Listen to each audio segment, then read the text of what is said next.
수련회지만 제가 집회라고 하는 표현을 썼습니다. 그 말은 무슨 말이냐면 그냥 이렇게 한 분 모여서 으쌰으쌰라고 하는 것보다는 계속 우리에게 필요한 부분들을 꼭 공급받아야 되겠다라고 하는, 그래서 또 이제 지속을 염두에 두고 제가 집회라고 하는 표현을 썼습니다.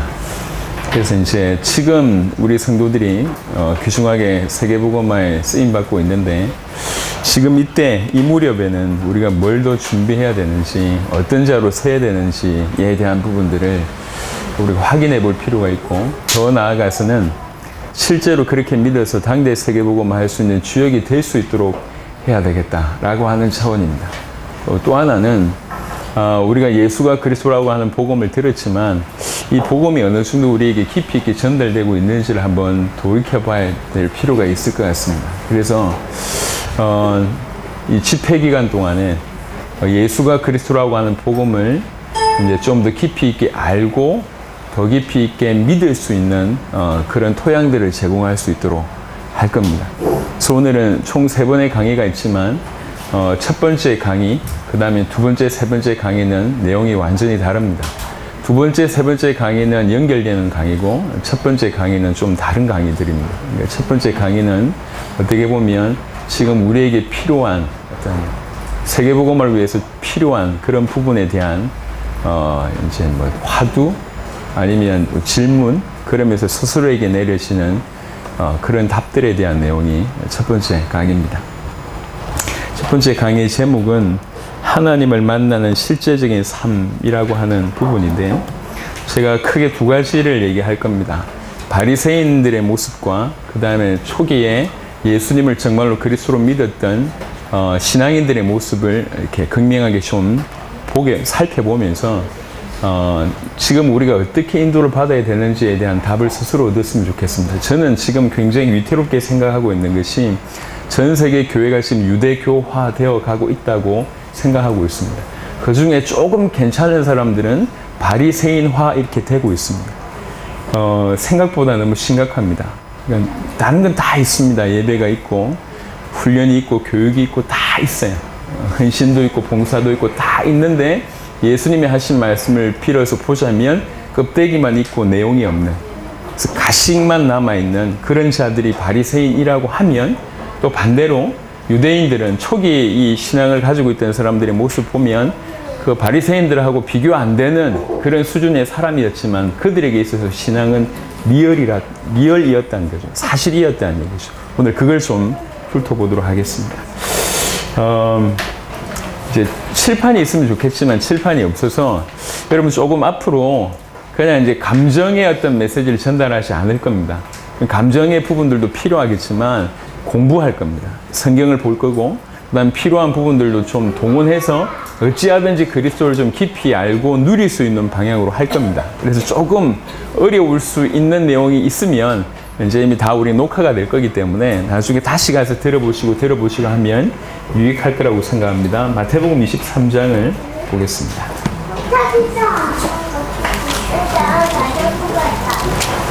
마태복음 23장 긴 내용입니다만 우리 13절부터 이제 마태복음 23장 13절부터 39절까지 한번 보겠습니다. 예수님께서 바리새인들에게 하는 내용입니다. 화 있을진저 외식하는 서기관들과 바리새인들이여, 너희는 천국 문을 사람들 앞에서 닫고 너희도 들어가지 않고 들어가려 하는 자도 들어가지 못하게 하는도다. 화 있을진저 외식하는 서기관들과 바리새인들이여, 너희는 교인 한 사람을 얻기 위하여 바다와 육지를 두루 다니다가 생기면 너희보다 배나 더 지옥 자식이 되게 하는도다. 화 있을진저 눈먼 인도자여, 너희가 말하되 누구든지 성전으로 맹세하면 아무 일 없거니와 성전에 금으로 맹세하면 지킬지라 하는도다. 어리석은 맹인들이여, 어느 것이 크냐 그 금이냐 그 금을 거룩하게 하는 성전이냐. 너희가 또 이르되 누구든지 제단으로 맹세하면 아무 일 없거니와 그 위에 있는 예물로 맹세하면 지킬지라 하는도다. 맹인들이여, 어느 것이 크냐 그 예물이냐 그 예물을 거룩하게 하는 제단이냐. 그러므로 제단으로 맹세하는 자는 제단과 그 위에 있는 모든 것으로 맹세하며, 또 성전으로 맹세하는 자는 성전과 그 안에 계신 이로 맹세하며, 또 하늘로 맹세하는 자는 하나님의 보좌와 그 위에 앉으신 이로 맹세함이니라. 화 있을진저 외식하는 서기관들과 바리새인들이여 너희가 박하와 회양과 근처의 11조는 들이되 율법에 더 중한 바 정의와 긍휼과 믿음은 저버렸도다. 그러나 이것도 행하고 저것도 버리지 말아야 할지니라. 맹인된 인도자여 하루살이는 걸러내고 낙타는 삼키는도다. 화에 설진 자 외식하는 서기관들과 바리새인들이여 잔과 대접의 겉은 깨끗이 하되 그 안에는 탐욕과 방탕으로 가득하게 하는도다. 눈먼 바리새인이여 너는 먼저 안을 깨끗이 하라. 그리하면 겉도 깨끗하리라. 화에 설친 자 외식하는 서기관들과 바리새인들이여 회칠한 무덤 같으니 겉으로는 아름답게 보이나 그 안에는 죽은 사람의 뼈와 모든 더러운 것이 가득하도다. 이와 같이 너희도 겉으로는 사람에게 옳게 보이되 안으로는 외식과 불법이 가득하도다. 화에 설친 자 외식하는 서기관들과 바리새인들이여 너희는 선지자들의 무덤을 만들고 의인들의 비석을 꾸미며 이르되 만일 우리가 조상 때 있었더라면 우리는 그들이 선지자의 피를 흘리는 데 참여하지 아니하였으리라 하니 그러면 너희가 선지자를 죽인 자의 자손임을 스스로 증명함이로다. 너희가 너희 조상의 분량을 채우라. 뱀들아 독사의 새끼들아 너희가 어떻게 지옥의 판결을 피하겠느냐. 그러므로 내가 너희에게 선지자들과 지혜 있는 자들과 서기관들을 보내매 너희가 그 중에서 들으는 죽이거나 십자가에 못 박고 그 중에서 들으는 너희 회당에서 채찍질하고 이 동네에서 저 동네로 따라다니며 박해하리라. 그러므로 의인 아벨의 피로부터 성전과 제단 사이에서 너희가 죽인 바랴가의 아들 사가랴의 피까지 땅 위에서 흘린 의로운 피가 다 너희에게로 돌아가리라. 내가 진실로 너희에게 이르노니 이것이 다 이 세대에 돌아가리라. 예루살렘아 예루살렘아 선지자들을 죽이고 너에게 파송된 자들을 돌로 치는 자야. 암탉이 그 새끼를 날개 아래에 모음같이 내가 네 자녀를 모으리 한 일이 몇 번이더냐. 그러나 너희가 원하지 아니하였도다. 보라 너희 집이 황폐하여 버려진 바 되리라. 내가 너희에게 이르노니 이제부터 너희는 찬송하리로다. 주의 이름으로 오시는 이여 할 때까지 나를 보지 못하리라 하시니라. 아멘. 자, 여러분에게 먼저 그 얘기를 좀 해보겠습니다. 이제 바리새인들에 대한 얘기를 좀 한번 해보고 바리새인들이 어떤 사람들인지에 대해서 우리가 조금 깊이 있게 잘 모르거든요. 그래서 바리새인들에 대한 얘기를 조금 언급하면서 사실은 바리새인들이 엄청난 사람들입니다. 근데 이 바리새인들이 예수님이 책망한 요론자가 됐다는 거죠. 이것 자체가 우리한테 메시지가 있습니다. 성경을 모르시는 분들이 좀 많이 있기 때문에 좀 개괄적으로 좀 설명하면 이스라엘이라고 하는 특별한 그 민족, 그 나라를 주께서 사용하셨습니다. 그 나라의 흥망성쇠를 통해서 우리에게 메시지를 주시죠. 이스라엘과 연결되어 있는 나라들이 몇 나라가 있습니다. 대표적인 게 출애굽기 같은 이집트, 애굽이 있고요. 그 다음에 이제 오랜 후에 이 나라가 이제 둘로 쪼개집니다. 이스라엘이라고 한 나라가. 그래서 이제 남유다와 바벨론 일부 지파가 이제 유다라고 하는 나라를 남유다라고 하는 나라를 만들게 되고 북이스라엘 나머지 10지파와 반지파 베냐민의 반지파 합쳐서 북이스라엘이라고 하는 나라로 쪼개집니다. 이제 이 다윗 왕 그다음에 솔로몬 다음에 이렇게 왕이 이제 두 왕국으로 쪼개지는데 이 북이스라엘이 먼저 멸망하게 됩니다. 북이스라엘이 이제 여러분 잘 알고 있는 아수르에 의해서 이제 기원전에 722년경에 이제 아수르에 먼저 이제 멸망하게 되고요. 그리고 나서 100몇십 년 후에 BC 기원전 589년경에 이제 남유다는 바벨론이라고 하는 나라에 망하게 됩니다. 그래서 이제 애굽뿐만 아니라 중요한 나라가 이제 아수르와 그다음에 바벨론입니다. 그리고 나서 아수르와 바벨론 이후에 이스라엘을 지배했던 제국이 헬라 제국이 나오게 되고 그 다음에 로마 제국이 나오게 됩니다. 그래서 요 5개 나라는 굉장히 중요한 역할을 하고 있습니다. 이스라엘에게 있어서. 그 중에 이스라엘 백성이 결국 이제 남유다가 공식적으로 망한 것이 BC 589년인데 망해서 70년간 포로생을 하고 나서 이제 1차, 2차, 3차에 거쳐서 포로 귀환을 하게 됩니다. 1차로 포로 귀환을 인도했던 사람이 스룹바빌이라고 하는 사람이고 2차로 에스라, 3차로 느헤미야가 이렇게 포로 귀환을 하게 되는데 이게 약 90년 동안 3차에 걸쳐서 이게 일어나게 됩니다. 자, 바벨론의 포로생을 하게 되면서 이스라엘 백성들에게는 큰 충격이 몇 가지가 있었습니다. 그들은 선민이라고 하는 의식을 가지고 있었어요. 하나님의 백성이라고 하는 의식을 가지고 있었기 때문에 절대로 망하지 않는다라고 하는 개념이 깔려 있는데요. 지금 망했잖아요. 그것이 일단 이들에게 충격이었어요. 하나님이 살아계신데 어떻게 우리가 망하지? 이게 일단 큰 충격으로 그들에게 갔습니다. 나중에 이제 원인을 돌이켜 보면서 우리가 하나님의 약속을 어겼고 우상 숭배에 빠지고 죄 가운데 빠져서 이런 결과가 얻어졌구나라고 하는 것을 소수의 양심적인 사람들이 이제 깨닫기 시작을 하게 됩니다. 그러면서 바벨론 포로 생활하면서 느끼게 된 게 뭐냐면 이들의 모든 삶은 어떤 중심으로 사냐면 성전 중심으로 살게 되었습니다. 출애굽할 때 광야길에는 성막 중심으로 살았고 이동도 성막 중심으로 이동했고 이동하면서 머무는 것도 항상 성막이 최가운데 있으면서 양 사이드로 이렇게 하고 있었기 때문에 그러다가 성전이 지어졌잖아요. 이스라엘 모든 사람들은 이스라엘 성전 중심으로 살고 있었는데 성전을 잃어버렸어요. 포로 생활을 하다 보니까. 성전에서 예배를 드릴 수 없는 일이 벌어졌고요. 성전에서 성막에서 하던 최고의 것이 뭐냐면 제사라고 하는 거였습니다. 피제사. 근데 성전에 가지 못하니까 이 피제사를 드릴 수가 없어요. 피제사를 드려주는 대표적인 분이 제사장입니다. 그러니까 바벨론 포로 생활을 하면서 이들이 몇 가지를 생각하게 된 거예요. 그래서 제사장 중심으로 살 수 없는 시간이 오기 때문에 우리 자신이 일어나야 되겠구나. 일반 성도들이 일어나야 되겠구나라고 하는 깨달음을 얻게 됐고 또 우리가 성전에 가서 예배드릴 수 없으니 더 중요한 거 하나님 말씀을 더 깊이 연구하는 것이 지금 우리가 해야 될 일이구나라고 하는 깨달음이 자연스럽게 일어나기 시작했습니다. 왜 그러냐면 포로 상태이기 때문에 뭘 할 수가 없어요. 성전에 가서 예배를 드릴 수 없고 제사도 할 수가 없으니까 그런데 그 중에 우리를 하나님께서 바벨론에 포로되게 하신 게 뭘까? 우리가 뭘 놓쳤을까? 그래서 이들은 성전에 못 가지만 더욱더욱 성경을 연구하기 시작했고 피제사를 드리지 못하지만 우리 제사장이 중심으로 되는 것이 아니라 우리 전체가 일어나야 된다라고 하는 생각들을 가지게 됐습니다. 이게 바리새인의 어떤 가지고 있는 시작의 생각이었습니다. 그래서 바리새인들이 가장 롤 모델로 삼고 있는 인물이 다니엘입니다. 다니엘 같은 이런 사람으로 우리가 살아야 되겠다. 그래서 이제 그 경건한 자라고 하는 표현으로 하시딤이라고 얘기하는데 이 다니엘과 같은 이런 인생을 살아야 되겠다. 이게 이제 깊이 있게 그들 머릿속에 들어가기 시작했습니다. 그러면서 이제 더 철저히 성경 중심으로 살아야 된다. 이런 배경을 가지고 있었어요. 그런 중에 이제 바벨론에서 포로 상태에서 돌아왔지만 곧 얼마 있지 않아서 헬라 제국에 또 사로잡히게 됩니다. 그 유명한 알렉산더 대왕 어떤 영향으로 결국 BC 330년경에 또 이제 헬라 제국의 영향을 받게 됩니다. 이제 사로잡혀 있었죠.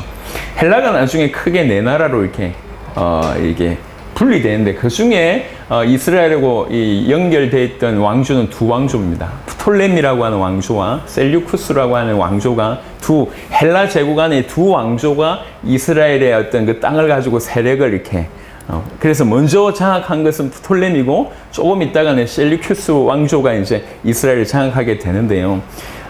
이 마카비 혁명이라고 하는 것이 있습니다. 이걸 좀 이해해야지 바리새인하고 좀 이해하게 됩니다.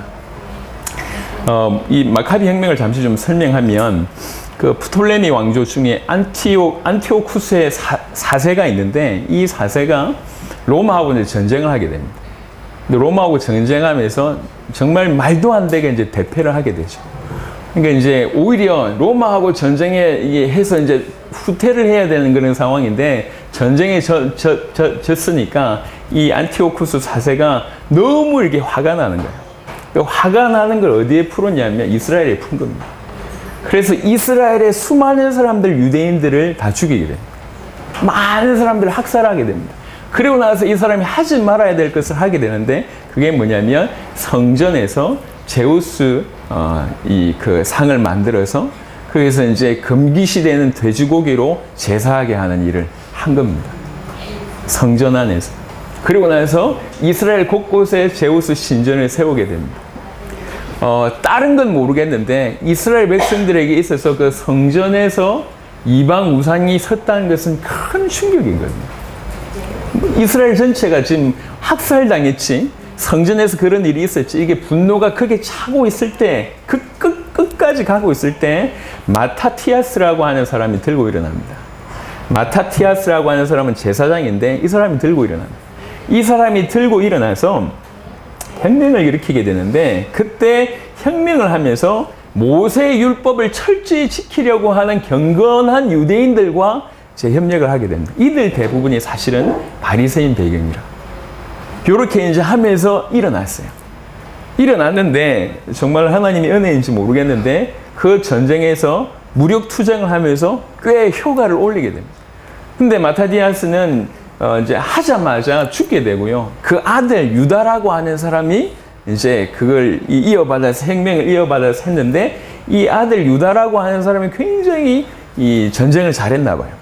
그래서 이 유다라고 하는 사람에게 별명을 지어줬어요. 그 별명이 망치라고 하는 뜻의 마카비라고 하는 별명을 지어줍니다. 그래서 유다가 이제 마카비, 유다의 별명이 마카비가 된 거죠. 망치라고 하는 뜻입니다. 그리고 이제 게릴라 전법을 통해 가지고 계속 승승장구하다가 결국 이 사람도 4년 이후에 죽게 되고 그 동생이 이제 이어받게 됩니다. 그 동생들이 이어받게 되면서 정말로 기가 막히게 이제 그 전쟁에서 완전히 승리하게 돼서 완전한 독립을 얻게 됩니다. 완전한 독립을 얻게 되는데 요한복음 10장을 한번 보겠습니다. 예루살렘 성전을 다시 점령하고 예루살렘 성전을 청결케 하는 사건이 요한복음 10장에 한번 보시면 요한복음 10장 22절에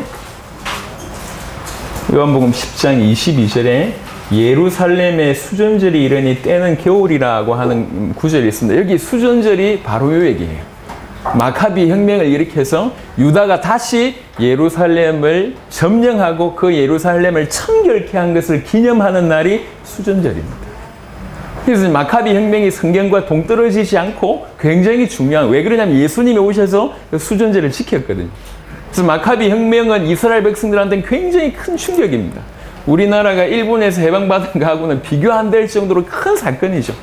그리고 나서 이제 이 마카비가 그런 일을 하고 나서 그 이후에 이제 이 160년경에 마카비는 죽게 되고 그 동생이 요나단이 계속 이끌게 되면서 결국은 이제 이스라엘 북동 지역과 그다음에 트랜스 요르단 지역들을 다 점령하게 됩니다. 그때부터 이제 본격적으로 이제 거의 독립국가처럼 이렇게 형성되어서 이제 BC 63년 로마의 폼페이라고 하는 장군이 와서 나라를 장악하기 전까지 거의 이제 이렇게 든든한 어떤 국가로 서게 되죠. 요때 가장 강력하게 영향을 입혔던 자들이 바리새파입니다. 왜 그러냐면 마카비가 혁명을 들고 일어났을 때 굉장히 경건한, 적은만큼은 안 된다라고 같이 들고 일어났던 대부분의 영향력 있는 사람들이 경건한 유대인들인데 그 경건한 유대인들 대부분이 바리새인이었다고 하는 거죠. 그래서 이제 그 약 100년 동안에 폼페이 장군이 이 로마의 폼페이 장군이 쳐들어오기가 100년 동안에 굉장히 튼튼하게 이스라엘 백성들을 끌고 갔던 인물들이 이제 이 바리새인입니다. 그래서 바리새라고 하는 것은 원래 뜻이 뭐냐면 분리된이라고 하는 뜻이에요. 분리된 자, 페루심이라고 하는 뜻입니다. 바벨론의 포로 생활을 하는 동안에 우리가 하나님 말씀으로 돌아가야 된다라고 하는 것들을 깊이 가지고 있어서 성전보다는 회당 중심, 제사장보다는 일반 성도 중심 일어났던 것이 이 바리새인들의 어떤 운동이었고요. 그러다 보니까 이 바리새인들은 철저하게 율법을 지킵니다. 그리고 율법을 연구합니다. 그래서 율법 중에도 토라라고 하는 모세오경이 있고 그 다음에 모세오경뿐만 아니라 예수님이 피어나실 때 장로들의 유전이라고 하는 표현이 있었습니다. 이 장로들은 율법을 해석하는 자입니다.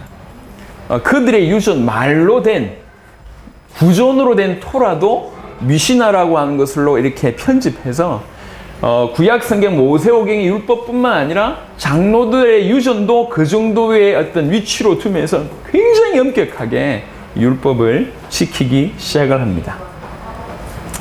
그래서 우리 그 예수님을 십자가에 못 박기로 결정했던 그 산헤드린 공회원들의 상당수가 바리새인들입니다. 근데 그때 당시 예수님 당시에 바리새인들이 어느 정도 존재했었냐 물어보니까 이게 조사를 해보니까 이분들은 숫자가 많지가 않아요. 그때 당시 한 6,000명 정도였다고 합니다. 그래서 바리새 칭호를 받는 것이 굉장히 영광스러운 일입니다. 철저하게 율법을 지켰습니다. 바리새인이 되려고 할 때는 예비 기간이 있는데 충분히 이 사람은 될 만하다라고 하는 자기를 보고 나면 1년 동안의 테스트를 거친다고 합니다.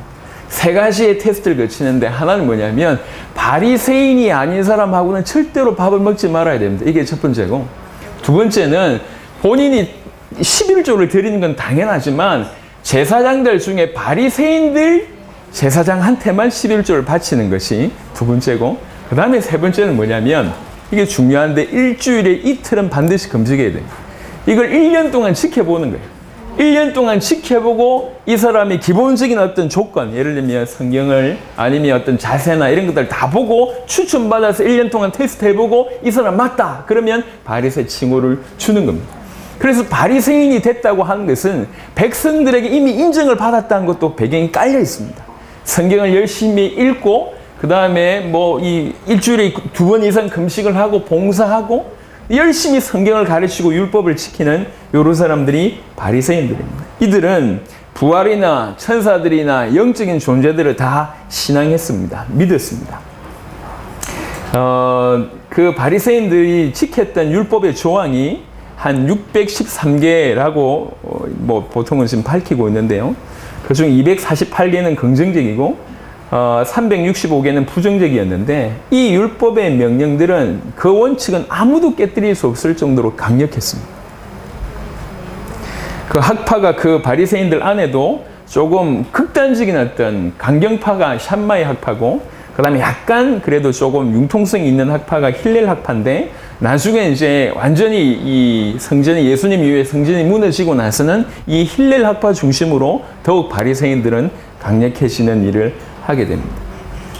간단하게 제가 마카비 혁명과 이제 바리새인들에 대한 얘기를 했는데, 이 왜 이 얘기를 하냐면 바리새인들이 우리가 성경만, 이 배경 없이 성경만 보다 보니까 형편없는 놈들이라고 생각하는 경향들이 있는가? 그렇지 않습니다. 우리 지금 눈앞에 바리새인들이 딱 등장한다고 하면 모든 사람이 존경할 만한 그런 사람들이었다고 하는 것을 제가 얘기 드리는 겁니다. 정말 그래서 이 사람들이 어느 정도 확실하게 했냐면, 예수님 당시에 헬라 문화와 로마의 정치가 있잖아요. 이 헬라 문화와 로마 문화가 결합한 그 말도 안 되는 그 타락한 물결이 들어오는 것을 바리새인들이 다 막습니다.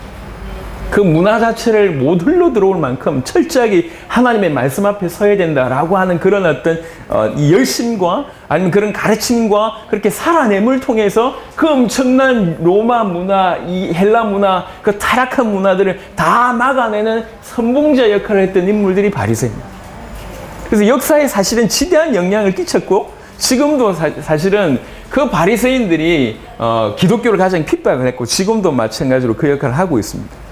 근데 중요한 건 뭐냐면 제가 어떤 모습을 얘기하고 싶은 겁니다. 바리새인들이 어떤 것이냐, 정말 성경도 모르고 함부로 예수님 비난했던 그런 인물이냐? 아니라는 거예요. 제가 이 바리새인 얘기를 하냐면 오늘날 전 세계 수많은 교회가 이런 유대교적인 아니면 바리새파로 기울고 있다는 거예요. 성경을 보고 그 다음에 봉사를 하고 나름대로 철저하게 자기 자신을 관리하고 세속 문화에 이 자기 몸을 던지지 않게 하기 위해서 철저하게 방어막을 치고 영적인 사실을 인정하고 이렇게 사는 인물들입니다. 대단합니다. 그런데 성경은 뭐라고 얘기하고 있냐면 외식하는 자라고 얘기를 하고 있습니다. 바리새인들에게 있어서 가장 결정적인 실수를 말씀드리고자 한다면 삶은 분명히 있었습니다. 근데 뭐가 없었냐? 내용이 없었다는 거예요. 무슨 내용이냐면 그들이 그렇게 하나님을 섬기는 그 하나님을 실제로 만나고 누린다고 하는 것은 그들에게 있어서는 불가능했어요.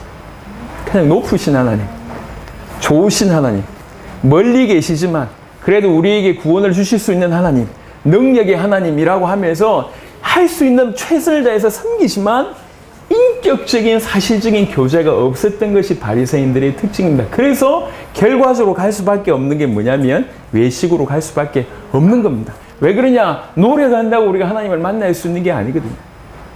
근데 오늘날 수많은 기독교의 수많은 성도들이 이런 어떤 말씀을 보고 교회 생활을 하고 충성봉사하는데 살아있는 하나님을, 살아계신 하나님을 사실적으로 누리는, 실제로 살아있는 신앙으로 매일 매순간 그 하나님과 교제하고 만나는 사실적인 신앙이 없다고 하는 것은 바리새인과 다름이 없다는 거예요. 오히려 바리새인보다 더 못할 수가 있습니다. 이들은 그래도 성경을 알고 성경을 외우고 있는 사람들.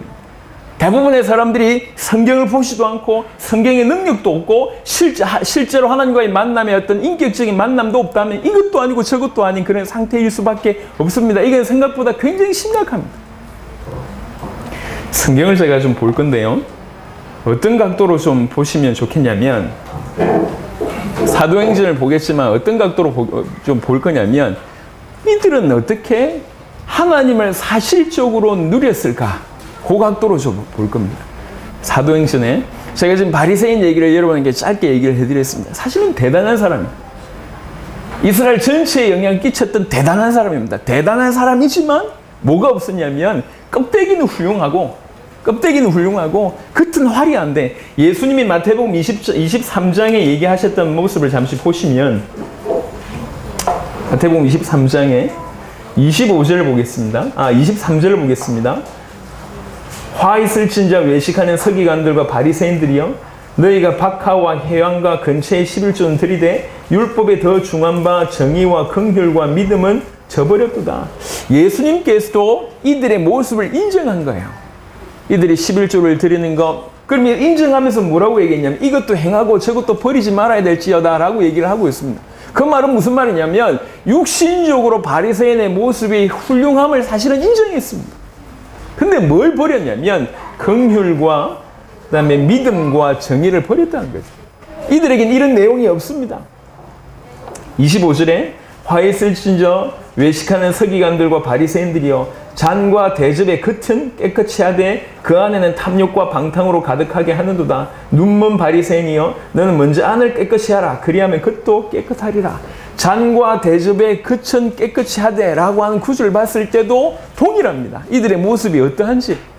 예수님이 인정을 했다고 하면 좀 그렇지만 예수님 볼 때도 이 밖은 제대로 꾸며놨다고 하는 그런 표현입니다. 우린 지금 뭐가 무너져 있습니까? 이 밖도 다 무너져 있잖아요. 27절에 보면 화 있을진저 외식하는 서기관들과 바리새인들이여 회칠한 무덤 같으니 겉으로는 아름답게 보이나 그 안에는 죽은 사람의 뼈와 모든 더러운 것이 가득하도다. 회칠한 무덤 같다. 무덤을 왜 회칠을 했냐면 이것도 굉장히 좀 의미가 있는데 이스라엘 백성들, 특별히 유대인들이나 바리새인들은요 이제 죽은 어떤 시체와 동물이든지 뭐 사람이든지 상관없이 죽은 시체와 이렇게 접촉을 하면 그게 부정하게 여겨집니다. 부정하게 여기면 올바로 성전에 들어올 수도 없고 주의 일을 감당을 못합니다. 심지어는 성문 밖에서 뭐 일주일이나 이렇게 있어야 될 일이 벌어져요. 근데 가다가 무덤인 줄 모르고 내가 밟았단 말이에요. 그러면 부정하게 되잖아요. 그래서 표시를 한 거예요. 무덤을 아예 회칠을 해서 표시나도록 이렇게 만든 겁니다. 무덤인데 회칠을 하다 보니까 이뻐. 겉으로 볼 때는 이뻐요. 하지만 안으로 좀 썩어 있다라고 하는 내용을 얘기하고 있습니다. 바리새인들의 모습이 이렇습니다. 겉으로 볼 때는 너무나 대단합니다. 너무나 대단해요. 이 대단도 우리는 지금 못 따라가고 있다는 얘기를 좀 하고 있습니다. 하지만 대단하지만 이들에게 뭐가 없냐면 생명적인 관계가 이미 사라졌다는 얘기예요. 그런데 지구상의 수많은 교회는 지금 자꾸 이런 모습을 닮아가고 있습니다. 여기 있는 분들 중에 최근에 신앙생활을 시작하신 분들 저는 굉장히 축복이라고 생각을 합니다. 그리고 교회를 오래 다녔지만 죄송하지만 거의 날라리처럼 다니셨던 분들 제가 볼 때 너무 축복이라고 생각합니다. 왜 그러냐? 다른 게 안 들어가 있어요. 다르게 안 들어가 있어요. 다른 게 많이 들어가 있으면서 습관적으로 기도를 많이 하고 뭘 많이 하는데도 불구하고 바리새인 수준이랍니다. 기도를 많이 하고 성경을 많이 하고 교회 봉사를 많이 하는데 매 순간 살아있는 하나님을 사실적으로 누리지 못한 인생들이 오래됐다고 한다면 이 활동을 많이 했음에도 불구하고 하나님을 제대로 인격적으로 만나본 적이 거의 없어. 이게 올바른 것이냐라고 캐스천 마크를 던져보셔야 돼요. 그냥 우리는 지금 교회를 더 열심히 다니자. 당대 세계복음화 해야 되니까 사역을 더 열심히 하자라고 하는 관점으로 이 얘기를 하는 게 아닙니다. 제가 이 얘기를 하는 건 뭐냐면 그런 식으로는 불가능하다고 얘기를 하는 거예요. 살아계신 하나님을 리얼로 진실로 만나고 누리지 못하는 사람으로는 세계복음화 못한다는 거예요. 더 열심히 해서 할 수 있는 일이 못 됩니다. 할 수 있는 일이 못 돼요. 그동안 우리가 너무 많은 신앙적인 어떤 활동을 했을지 몰라도 바리새인과 같다면 그것은 거기에서 끝내야 돼요. 하나님을 만나는 것이 실제 우리 삶 속에서 일어나야 됩니다. 성경을 한번 보겠습니다. 사도행전을 한 20군데 정도 볼 건데요.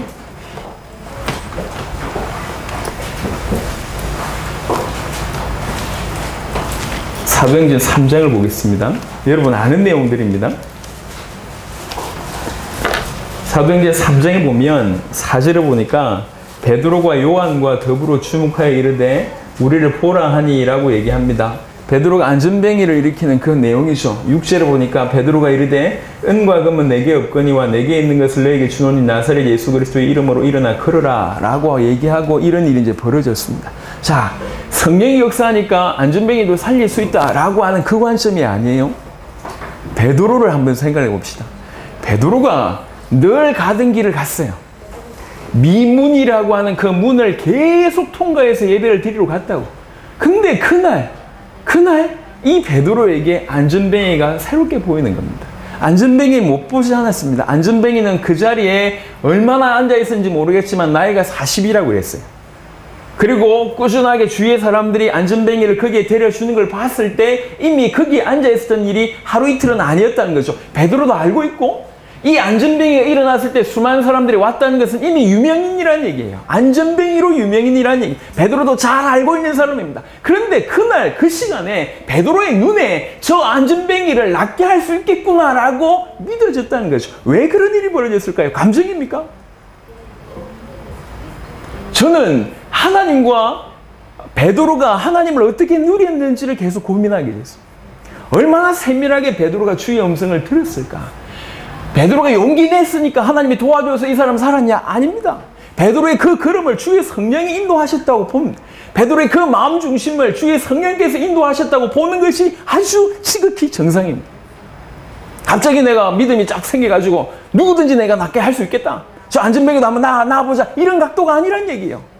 하나님의 사람은 하나님의 인도를 받는 사람입니다. 그 하나님의 인도가 몇 년에 한 번씩 오는 것이 하나님의 인도가 아니란 얘기입니다. 그 하나님의 인도는 우리 안에 살아계시기 때문에 매시, 매분, 매초 우리를 인도하고 계시다는 얘기예요. 그 인도하고 계신 그 하나님의 말씀과 하나님의 인도에 우리가 열었다는 거지. 베드로라고 하는 사람이 그 말을 알아들을 수 있는 상태가 됐다는 거예요. 그래서 그 시간표에 그 안전뱅이를 바라보면서 하나님이 지금 저 안전뱅이를 낫게 하시는구나. 이유가 있구나. 그래서 간 겁니다.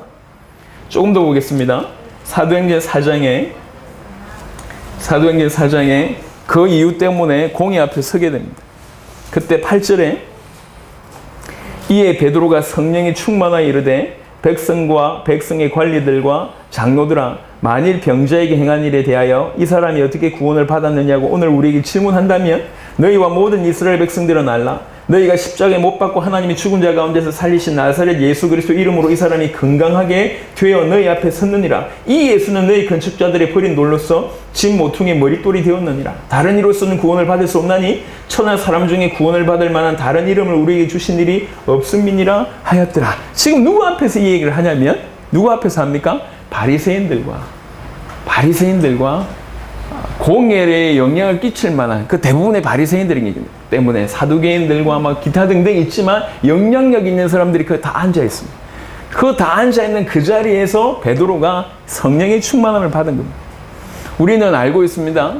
예수님이 십자가 달려 돌아가시기 위해서 잡히시던 그날 밤에 베드로가 무슨 일을 했는지 알고 있습니다. 그 베드로가 한 일과 지금 이 사도행전 4장의 시간 차이가 얼마냐고 하면 수십 년이 아니에요. 수십 년이 아니라니까 1년이 아니에요. 아주 짧은 개월수로 얘기하자면 고작 한 두 달 전후의 사건입니다.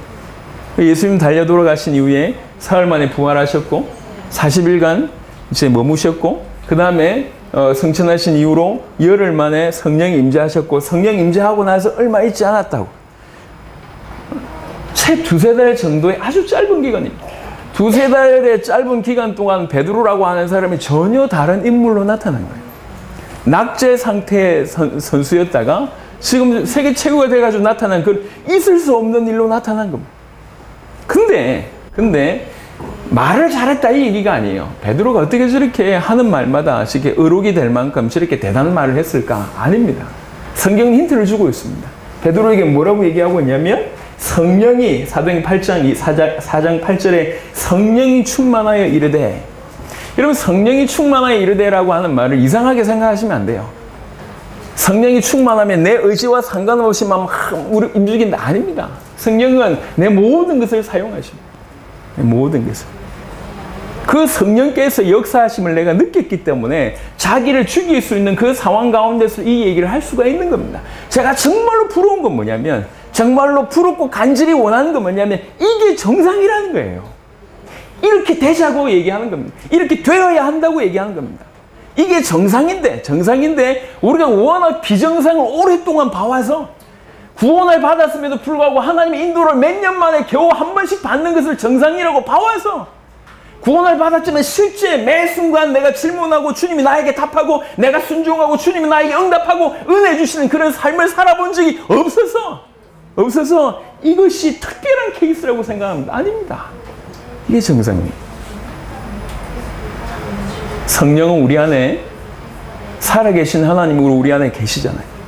우리 안에 계시다니까. 정상적인 구원받은 사람이라면 정말로 예수를 그리스도로 만났다고 합니다. 우리 인생의 문제는 하나님과 단절돼서 온 겁니다.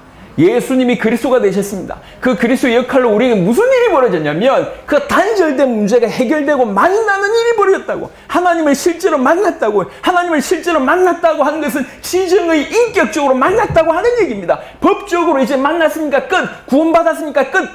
그것이 아니라 그게 시작이에요. 만났다니까. 왜 만났는데 이 안에 소통이 없고 교제가 없고 교통이 없고 이토록 하나님을 만나고 하나님의 음성을 듣기가 이토록 힘듭니까? 그건 거짓말이요. 속아왔다는 겁니다. 바리새인처럼 성경을 많이 읽고 많은 것들을 보았지만 이들에게는 사실 진짜 생명은 없었습니다. 그러니까 그렇게 살 수밖에 없었어요. 하지만 예수님이 그리스도가 되셔서 정말로 구원받은 자들에게는 이전에 없었던 리얼이, 하나님을 만나고 누리는 그 리얼이 시작되기 시작한 겁니다.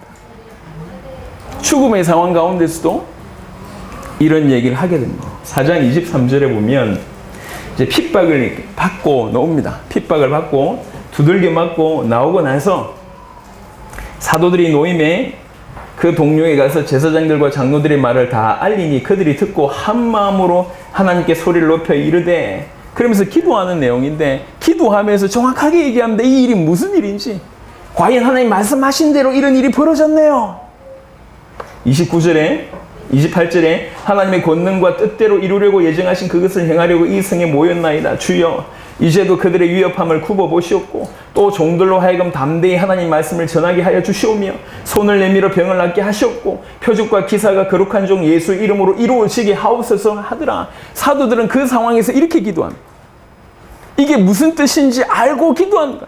이게 무슨 뜻인지 알고 실망하지 않고 낭망하지 않고 이게 하나님의 뜻인 걸 알고 하나님의 뜻에 맞추어서 더 정확한 기도를 하는데, 그 기도에 31절에 빌기를 다음에 모인 곳이 진동하더니 무리가 다 성령이 충만하여 담대히 하나님 말씀을 전하느라, 그 기도에 바로 응답하신 하나님의 모습을 보게 됩니다. 이게 관계라는 거예요. 지난 주간에도 말씀을 드렸지만 생명은 뭘로 해석이 되냐면 하나님과의 관계로 해석되는 것입니다.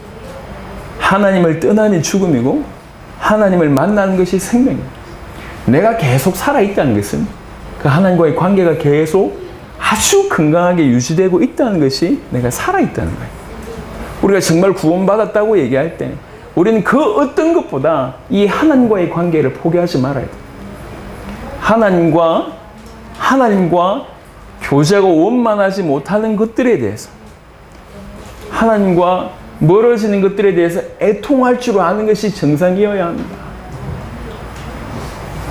막 연애하는 사람 여기 계실 것인데 갑자기 뭐 싸웠다, 전화로 싸우거나 아니면 뭐 삐지거나 뭐 이래가지고 이러면 다른 일이 손에 안 들어옵니다.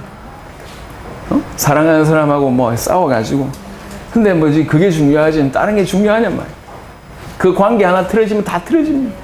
아침에 부부싸움하고 나오면 많은 일이 벌어져도 마음이 편하지 않잖아요. 정말로 소중한 사람과의 관계가 틀어지면 그렇게 됩니다. 생각해 보세요. 우리의 관계를 생각해 보자. 우리를 위하여 주님이 피 흘리셔서 그리고 부활의 능력으로 또 성령의 역사하심으로 우리 건짐을 받았습니다. 기적의 주인공이 된 거죠. 가능성 제로에서 건짐 받아서 하나님의 자녀가 되어서 하나님을 만났는데 그 자들이 하나님을 찾지를 않아요. 핏값으로 건졌는데 어떻게 해야 될지 몰라. 그래서 하나님 만난다고 하면서 전부 엉뚱한 짓만 하고 있어. 지금 이 자리에 우리 안에, 우리 가슴 속에, 우리 삶 속에 그분이 계신 게 맞다고 하면 그분이 계속 우리에게 말씀을 들려주실 것인데 왜 그걸 못 듣습니까? 왜 우리가 그분에게 손을 못 내밀고 있냔 말이에요. 이게 정상입니까? 만났는데 대화 하나 없이 수십 년을 살아가는 것이 정상이고 대화하는 법을 잊어버린 게 정상인데 그게 정상이 아니라는 것을 얘기하고 싶은 겁니다. 정상이 아니에요. 그게 유대인이고 그게 바리새인입니다. 왜 리얼로 현실로 살아내지 못하냔 말이에요. 그때의 하나님과 지금의 하나님은 다릅니까? 그렇지 않습니다. 그때의 하나님, 지금의 하나님 동일한 하나님이에요. 뭐가 다르냐면 그분들과 우리가 다른 거예요. 그렇게 예수를 그리스도를 믿었던 그 초대교회 성도들과 우리가 다를 뿐입니다. 그들의 믿음과 우리의 믿음이 다를 뿐이죠. 그럼 누가 틀렸습니까? 우리가 틀렸다고 한다면 우리의 그동안 고수해왔던 것을 계속 고수하는 것이 중요한 것이 아니라 이렇게 리얼로 살아내는 이 삶을 선택해야 된다는 겁니다. 주님이 여러 가지 어려움을 주셨을 때 그 어려움 때문에 낭만하거나 왜 나한테 이런 일이 벌어졌습니까? 원망하거나 이게 아니라 이게 무슨 뜻인가? 하나님의 말씀으로 그걸 알아차리고 그 하나님 말씀 가지고 더욱 하나님이 원하시는 기도를 드리고 주님은 기다렸다는 듯이 응답하시고 더욱 성령 충만을 받고 사도행전 5장에 보시면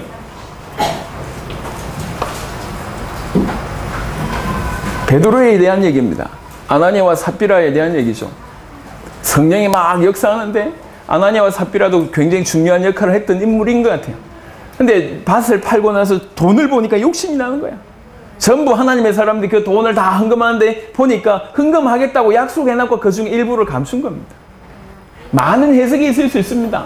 아니 헌금 안 했다고 죽이냐? 아니, 그런 각도로 해석한다면 다 틀린 얘기. 그 얘기가 아니고 정말로 성령의 역사를 영적인 분위기 전체를 흐릴 수 있는 지도자가 아니면 중직자가 영향력이 있는 사람이 하나님 앞에 100% 순종하지 못하는 불순종의 모습을 보이게 되면 그 공동체 전체가 사실은 무너집니다. 그래서 아나니아와 삽비라의 계략을 이제 베드로가 정확하게 알고 이제 큰 어려움을 이제 통과하게 되는 거죠. 근데 제가 여기에서 주목하는 바는 뭐냐면 베드로에 대한 얘기입니다. 감춘 걸 어떻게 알았을까요? 누가 와서 이렇게 고자질을 해줬을까요? 물론 그럴 수도 있을 것 같습니다. 물론 그럴 수도 있을 것 같은데 베드로는 뭐라고 얘기했냐면 너희가 왜 성령을 속이냐 이렇게 얘기했어요. 성령을 속였다는 것까지 알았습니다. 성령이 역사하시면 이것도 할 수 있고 저것도 할 수 있다. 뭐 이렇게 운명도 알아맞출 수 있다. 물론 다 그렇습니다. 지금 그 얘기가 아니고 베드로가 어느 정도 사실적으로 성령을 누렸는가에 대한 얘기를 좀 계속하고 있는 거예요. 사도행전 6장에 스데반이 이제 돌 맞아 죽기 전에 이제 스데반을 통해서 무슨 일이 일어났는지를 쭉 설명을 합니다. 그때 이 메시지를 전하면 죽을 것이라고 하는 것을 예견했던 것 같습니다. 그럼에도 불구하고 포기하지 않고 사도행전 7장의 메시지를 전합니다. 그때 6장 15절을 보니까 공회 중에 앉은 사람들이 다 스데반을 주목하여 보니 그 얼굴이 천사의 얼굴과 같더라. 그 전에 역사가 일어나고 기적이 일어나고 다 좋습니다. 그 위기의 순간에도 천사의 얼굴처럼 나타날 정도로 사로잡혔다는 거예요. 이건 내가 용기 내서 참는 정도가 아닙니다. 오랫동안 수련하면 죽을 때도 이렇게 참아낼 수 있냐 그 얘기를 하는 게 아니에요. 사로잡힌 거예요. 그 하나님과의 만남을 실제로 이렇게 누려갔다는 거죠. 이렇게 살아라고 얘기하는 거예요. 이 사람들은 우리가 따라갈 수 없는 특별한 사람이다라고 하는 관점의 메시지가 아니었습니다. 우리 주님은 그 얘기하기 위해서 이걸 허락하신 게 아니에요. 우리가 받은 구원이 얼마나 크며, 우리에게 일어난 일이 얼마나 크며, 우리에게 다가와 주신 그 하나님이 얼마나 크며, 우리가 바로 이 순간에 이 자리에서 그 하나님을 실제로 만나고 누릴 수 있다고 하는 것을 보여주는 내용들입니다. 사도행전 8장에 보면 빌립을 통한 역사들이 많이 일어납니다. 그 중에 37절 보겠습니다. 15절, 17절 보겠습니다. 그들이 내려가서 그들을 위하여 성령 받기를 기도하니 이는 아직 한 사람에게도 성령 내리신 일이 없고 오직 주 예수의 이름으로 세례만 받을 뿐이더라. 이에 두 사도가 그들에게 안수함에 성령을 받는지라. 베드로하고 요한이 내려갔습니다. 빌립을 통해서 사마리아가 복음 받았다. 그걸 듣고 이제 두 사도가 내려간 거죠. 그 사도가 내려가서 이들에게 성령 받기를 기도하는데 성령이 임하는 일이 이제 벌어지는 거예요. 자, 이거 성령의 에너지입니까? 에너지가 아니에요. 근데 이들이 기도했는데 성령이 응답하셨다는 거예요. 그 얘기를 하고 싶은 겁니다. 얼만큼, 그러니까 이제 하나님 얘도 좀 선물해 주세요 라고 하는 얘기가 아니에요. 모든 것들이 베드로가 성령 충만하다 보니까 이 사람들에게 성령 내리는 것이 주의 뜻이구나라고 이해했기 때문에 그 얘기를 한 겁니다. 매사에 성령을, 하나님을 실제로 만나고 누리는 것이 일상이라고 하는 거예요. 일상. 이렇게 살았다는 거죠. 매 순간 하나님을 높이고 싶고, 매 순간 하나님께 영광 돌리고 싶고, 매 순간 하나님의 말씀을 전하고 싶고, 하나님의 뜻을 이루고 싶고, 나를 통해서 하나님의 영광 받기를 간절히 원하고, 하나님의 인도를 계속 받는 삶이 한 번이 아니라 계속 지속, 이게 삶입니다. 베드로의 모습이나 요한의 모습이나. 사도행전 9장에 보시면 또 다른 인물 한 명이 등장합니다. 아나니아라고 하는 사람이죠. 여러분 잘 알고 있습니다. 그러니까 아나니아하고 이 대화하는 내용입니다. 9장 10절부터 11절에 이 12절까지는 성령이 아나니아에게 이런 얘기를 하는 거예요. 저희 가서 바울이라고 하는 사람이 있으니까 도와주라. 걔 그 집에 산다. 이렇게 얘기하니까 아나니아가 하는 얘기예요. 13절에 아나니아가 대답하되 주여 이 사람에 대하여 내가 여러 사람들에게 되싸운즉 그가 예루살렘에서 주의 성도에게 적지 않은 해를 끼쳤다 하더니 여기서도 주의 이름을 부르는 모든 사람을 결박할 고난을 대제사장들에게 받았나이다 하거늘. 주님, 내가 걔 들어보니까 걔 아주 몹쓸 인간이던데 우리 죽이려고 왔다고 하던데 맞는 얘기입니까? 라고 얘기하니까 성령께서 또 얘기하십니다. 주께서 이르시되 가라. 이 사람은 내 이름을 이방인과 임금들과 이스라엘 자손들에게 전하기 위하여 택한 나의 그릇이라. 그가 내 이름을 위하여 얼마나 고난을 받아야 할 것을 내가 그에게 보이리라 하시니 아나니아가 떠나. 사람들에게 물어본 게 아니에요. 사람들을 통해서 알아본 게 아닙니다. 주의 성령과 주께서 말씀하시는 바를 딱 듣고 나서는 오케이 이래가지고 두 번 다시 돌아보지도 않고, 심지어는 그게 만약에 잘못된 환상이었다면 자기 죽을 수도 있음에도 불구하고 하나님이 나에게 말씀하셨고 하나님이 나에게 응답하셨다. 그래서 그냥 믿고 간 겁니다. 이게 아나니아의 모습입니다. 바울만, 아니면 베드로만, 아니면 사도들만 특별하게 하나님을 만날 수 있는 그들에게만 허락한 특별한 은혜였다고 한다면 우리가 지금 그들처럼 하나님을 누려야 됩니다라고 하는 얘기는 어불성설입니다. 왜 그러냐면 실제 사도들에게만 허락하신 은혜가 있어요. 예를 들면 강권적으로 병을 치유하거나 이런 특별한 그 사도 시대에 특별하게 일어났던 은혜들이 있습니다. 그것을 오늘 우리도 할 수 있다라고 주장하면 이건 어불성설입니다. 하지만 그렇지 않다는 거죠. 하나님을 만나고 하나님을 누리고 하나님과 대화하고 하나님을 계속 만나는 것이 사도들에게만 국한된 내용이 아닙니다. 우리 모두에게 해당되는 얘기예요. 사도행전 9장 32절에서 43절에는 베드로가 두 사람을 낫게 합니다. 중풍병자 애니아라고 하는 사람을 고치고 그 다음에 도르가라고 하는 사람을 살립니다. 성경에 보면 우리가 오해하고 있는데 신유의 은사가 있으면 아무나 살린다. 아닙니다. 그건 틀린 얘기입니다. 그건 성경적이지 않습니다. 사람을 죽이고 살리고 낫게 하는 모든 것들은 주의 역사입니다. 그 주의 역사, 그 성령의 역사에 순종하는 사람들 통해서 나타나는 겁니다. 그 모든 것이 하나님의 뜻이에요. 사람이 주장하는 바가 못 됩니다. 사람이 얘기하는 것이 아니에요.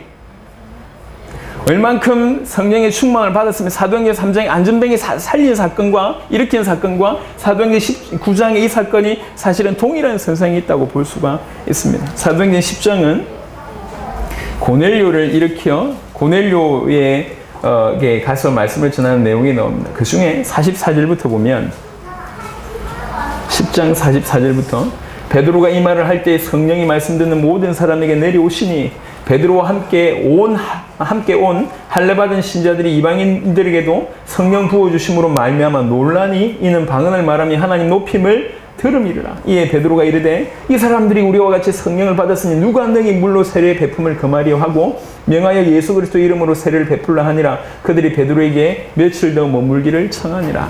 아멘. 성령이 이방인에게도 성령이 내리신 걸 보고 이거 사실은 일대의 큰 전환점이거든요.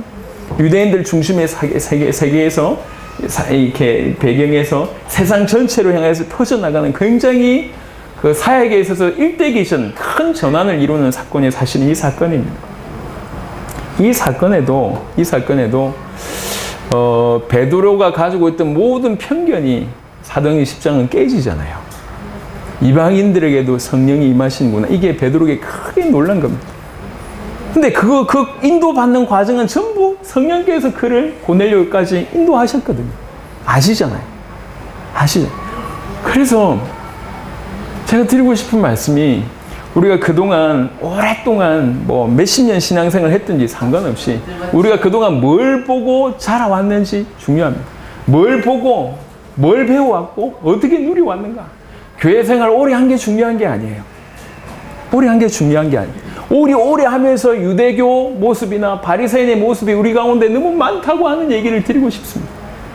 그들에게 껍데기는 너무나 훌륭했습니다. 우리가 어떻게 보면 따라갈 수 없을 정도의 훌륭합니다. 613개의 조항을 인생 내도록 시켰습니다. 이슬람이 하루에 5번씩 기도합니다. 하루에 5번 기도하면 1년이면 몇 번 정도 기도하는 건가요? 그리고 10년이면 몇 번 정도 기도하는 건가요? 잘 한번 생각해 보세요. 30년 정도면 기도를 5만 번 정도 하는 겁니다. 30년. 5만 번이 조금 넘죠.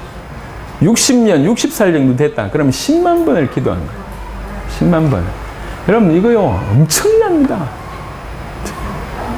계속, 물론 형식적으로 기도할 때가 많지만, 하루에 5번씩 정말 깊이 있게 하나님과 소통했다고 하면, 누가 맞겠냐 말이에요. 누가? 하루에 5번씩, 뭐, 한 번 할 때 10분씩만 영어 공부해도 60년 하면 어찌 됩니까? 이거 말 막을 수가 없어요. 그런데, 하루에 한 번 기도하는 그런 조항이 아니라 613개의 조항으로 인생을 살아냈습니다. 똘똘 뭉쳐 있습니다. 율법을 아는 정도가 아닙니다. 해석할 수 있을 정도로 엄청난 사람들입니다.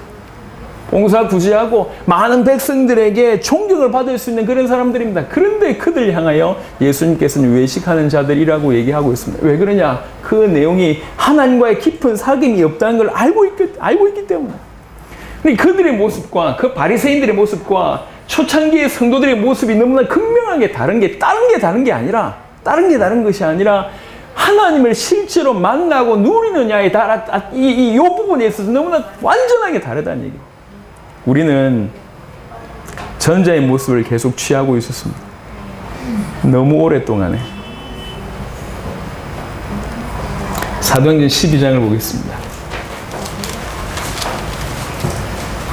사도행전 12장은 여러분 잘 알고 있는 내용입니다. 야고보가 순교를 하죠. 베드로가 갇혔습니다. 베드로도 이제 순교해야 될 그런 때가 왔어요. 이제 내일이면 순교를 해야 되는데 오늘 밤에 그냥 감옥에서 자고 있습니다. 여러분 내일 여러분 사형선고 당한다는데 오늘 잠이 오겠습내일 시험 친다고 해도 아니 누굴 만난다고 해도 중요한 입사하는 날이라고 해도 내가 잠이 안 오는데 내일 내가 죽는다고 하는데 오늘 자고 있어요. 근데 주의 사자가 와서 성경 보면 뭐라고 표현하고 있냐면 쳐서 깨웠대요. 어딜 쳤는지 모르겠지만 자고 있는데 쳐서 깨워가지고 끄집어내는 겁니다. 이게 베드로의 입장을 한번 생각해 보자. 베드로가 어떻게 살았을까요? 어떤 마음으로 살았을까요? 그 평상시 그 마음이 어떤 상태였을까요? 저는 이게 주목하게 되는 겁니다. 멀리 계신 하나님이 아니요. 성경 속에 있는 하나님이 아닙니다. 실제로 내 삶을 같이 살아내는 하나님으로 내 모든 것에 듣고 응답하신 하나님. 내가 손을 펼치면 그분이 손을 내밀 뿐만 아니라 항상 그분과 함께 손을 맞잡고 같은 길을 걸어가는, 내 마음이 항상 그분으로 하여금 충만해져 있는, 중간중간에 실수도 있었지만 바로 이런 상태로 살아가는 겁니다. 그것이 정상이라고 얘기를 드리고 싶은 겁니다. 사도행전 13장에 베드로의 사건이 나옵니다. 13장 1절부터 3절, 특별히 간절히 기도하는 중에 2절을 보니까 주를 섬겨 금식할 때에 성령이 이르시되 내가 불러 시키는 일을 위하여 바나바와 사울을 따로 세우라 하시니 이에 금식하며 기도하고 두 사람에게 안수하여 보내니라. 얼마나 세밀하게 말씀하시는지 몰라요. 하나님의 말씀을 통해서, 우리 양심을 통해서, 아니면 우리 주의를 통해서, 아니면 또 하나님께서 강권적으로 직접적으로 얘기하실 때도 있습니다. 분명한 것은 죽은 하나님이 아니란 얘기예요. 역사하지 아니하는, 앞만 부르시지도 응답 없는 하나님이 아니라는 겁니다. 우리는 오랫동안 그런 하나님으로 알고 살아왔습니다. 매 순간순간 살아있는 하나님을 섬기는 살아있는 신앙을 경험해 본 적도 없고, 또 경험했다고 할지라도 너무 오랫동안 놓친 것 같습니다. 사도행전 13장에 비시디 안디옥의 어떤 사역을 하는 모습을 보고 있습니다. 51절, 두 사람이 그들을 향해 발에 티끌을 떨어버리고 이고니온으로 가거늘 제자들은 기쁨과 성령이 충만하니라. 이 제자들은 바울 팀을 얘기하기도 하고 바울을 통해서 세워진 제자들을 얘기하기도 합니다. 큰 핍박으로 자기에게 복음 전했던 사람들이 떠나감에도 불구하고 남아있는 제자들은 기쁨과 성령이 충만하니라. 바로 이런 일이 벌어졌다는 거예요. 소수에게만 그런 것이 아니라 성령 받은 누구에게든지 이런 일이 벌어졌다는 얘기입니다. 그렇게 가만히 생각해 보면 어떻게 이런 일이 형성됐을까? 우리 안에서 구원을 받았음에도 불구하고 하나님 만나는 것이 이토록 어렵다라고 하는 것이 어떻게 이렇게 마련되어졌을까? 이건 도대체 어디서 온 걸까? 분명히 이 땅에 사단은 존재하고 있습니다. 우리의 죄성을 이용하고 있고, 다음에 우리의 육신을 이용하고 있고, 우리의 종교를 이용하고 있고, 교회 속에 아주 깊이 있게 침투해 들어와 있고, 신학 속에 침투해 들어와 있고, 성경을 해석하는 데 침투해 들어와 있어서 그 수많은 것들로 말미암아, 또 뭐 여러 가지 문화나 기타 등등 엄청난 것들로 해서 나타낸 결과가 뭐냐? 결과가 이렇단 말이에요. 하나님을 믿는데 복음도 모르고, 하나님을 믿는데 사실적인 교제도 없고, 하나님을 믿는데 인격적인 만남도 없고, 하나님을 믿는데 하나님을 만났다고 얘기하는데도 불구하고 그 하나님과 연결되는 것이 너무너무 힘들거나 해본 적이 없거나 서먹서먹하거나 비정상적인 것으로 오해하고 있습니다. 저는 이게 사단의 강력한 괴계라고 생각합니다. 예수님 당대에, 예수님 살아계실 때 예수님 시대에 그들에게 했던 것처럼 지금 이 시대에 교회를 향해서 사단은 또 이렇게 종교라고 하는, 껍데기라고 하는 외식과 가식이라고 하는 것들로 요인들, 도구들 싹 다 이용해서 결론은 그렇게 만들어놨어요. 이건 아닙니다. 어떻게 예수를 그리스도로 믿어서 하나님을 만난 우리가 매 순간 우리 안에 살아서 역사하고 계신 그 하나님을 알아가고 음성을 듣고 그분에게 순종하고 그분에게 팔을 내미는 것이, 이게 어떻게 불가능합니까? 이게 너무 정상 아닌가요? 살아있는 자가 살아있는 분과 살아있는 삶으로 살아가는 것이 당연한 건데, 성경에 이분들 통해서 대단한 역사가 일어났구나, 이런 각도가 아니라 실제로 그들은 살아계신 하나님을 이렇게 누렸구나라고 하는 각도를 한번 보세요. 베드로가 어떻게 살았는지, 바울이 어떻게 살았는지, 성도들이, 초대교회 사도들이 성도들이 어떻게 살았는지 보니까 실제였다는 거죠. 리얼이었다고 하는 부분을 말씀드리고 싶습니다. 사도행전 20장만 보겠습니다. 너무 많지만 사도행전 20장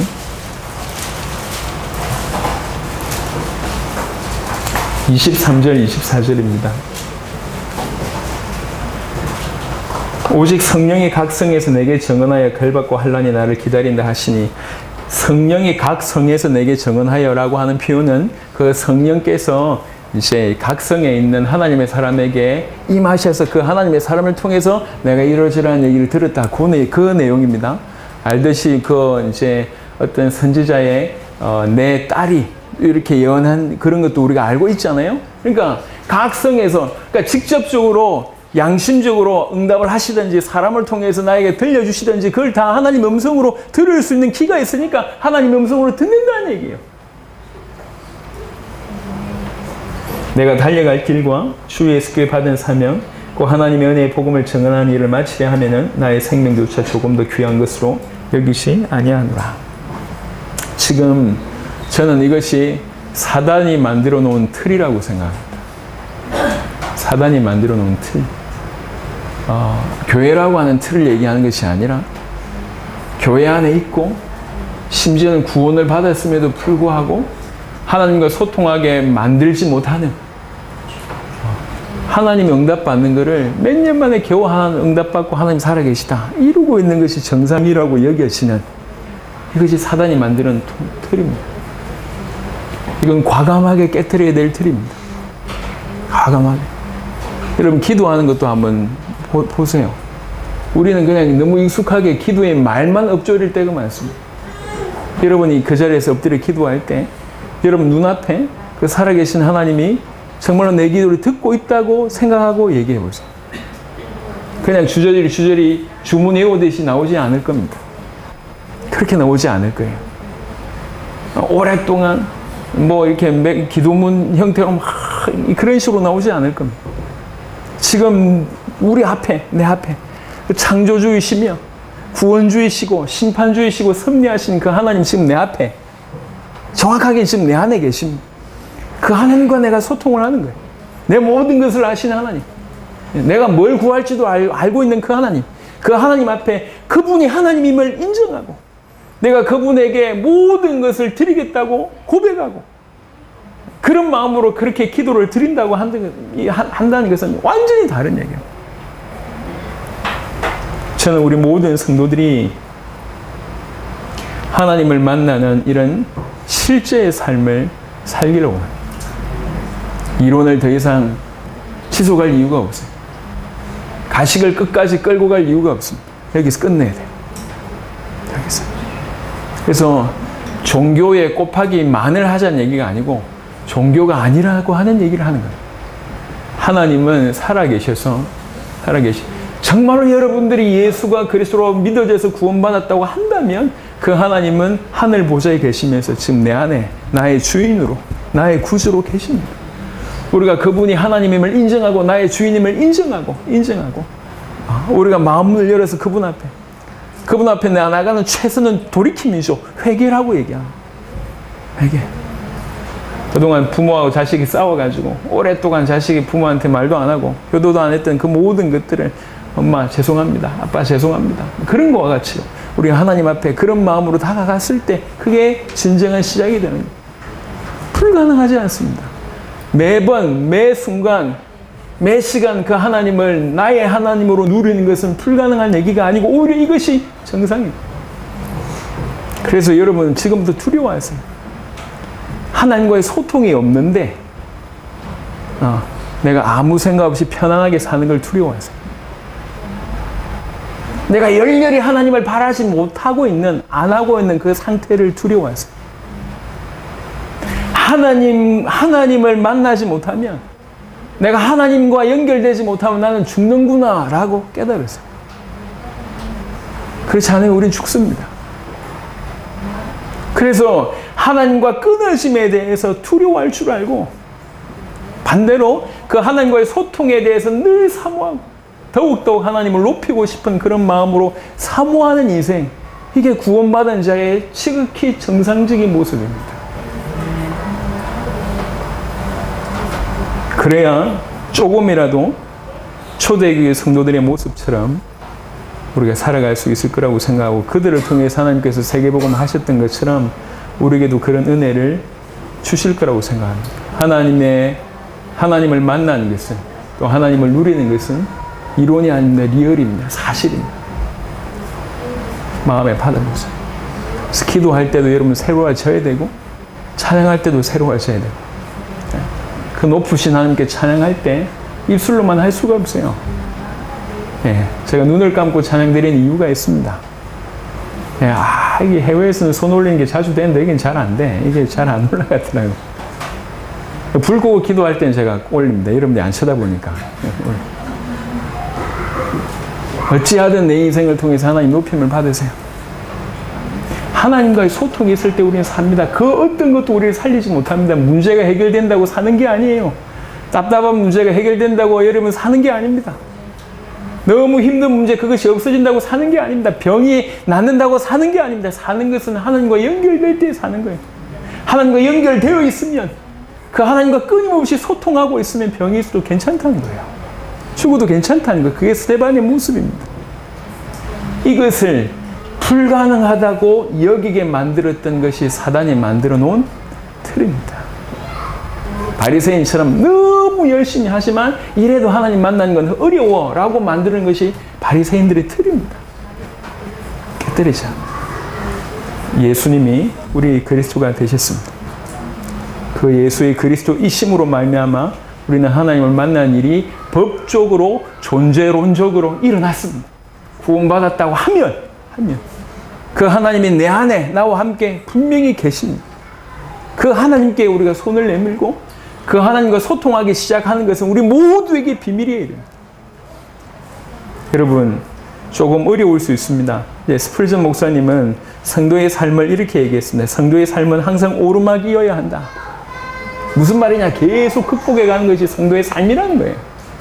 왜 그러냐? 그래야지 믿음이라고 하는 것이 장성하기 때문에, 믿음 성장하는 길이기 때문에 그 큰 믿음이라야지 세계를 책임질 수 있지 않겠습니까? 하나님이 여러분에게 또 저에게도 동일한 은혜를 정말 충만하게 주시기를 바랍니다. 제가 잠시 기도하고 우리 기도에 인도하는 분이 오셔서 한 20, 30분 정도 기도하는 시간을 가지도록 하겠습니다. 살아계신 주님 감사합니다. 이번 집회를 통해서 우리가 새롭게 시작하기를 원합니다. 좀 더 집중해서 열심히 하는 것이 아니라 정말로 살아계신 하나님을 사실적으로 만나고 누리는 초대교회 성도들처럼 사도행전에 바로 그들처럼 우리도 오늘 이 자리에 이 시대에 이 상황 속에서 그 하나님을 누리는 자가 될 수 있도록 역사하여 주시옵소서. 그동안 이것이 불가능할 것이라고 여겼던, 그동안 이것이 불가능하다고 만들었던 그 모든 사단의 틀이 오늘 이 시간 우리에게서 완전히 깨어지고 무너지도록 주님 역사하여 주옵시며 우리의 생각과 우리의 모든 사상들이 복음으로 완전히 회복되어지고 변화되어질 수 있도록 역사하여 주옵소서. 그래서 한 명 한 명의 인생을 통해서 하나님 높임을 받으시며 영광을 받아주시길 원합니다. 그래서 정말로 예수가 그리스도라고 하는 복음이 우리로 말미암아 실제로 더 깊이 알아지고 믿어져서 전 열방의 이 복음이 확산될 수 있도록 역사하여 주시옵소서. 중요한 기회가 될 줄 믿고 살아계신 우리 주 예수 그리스도의 이름으로 기도드렸습니다.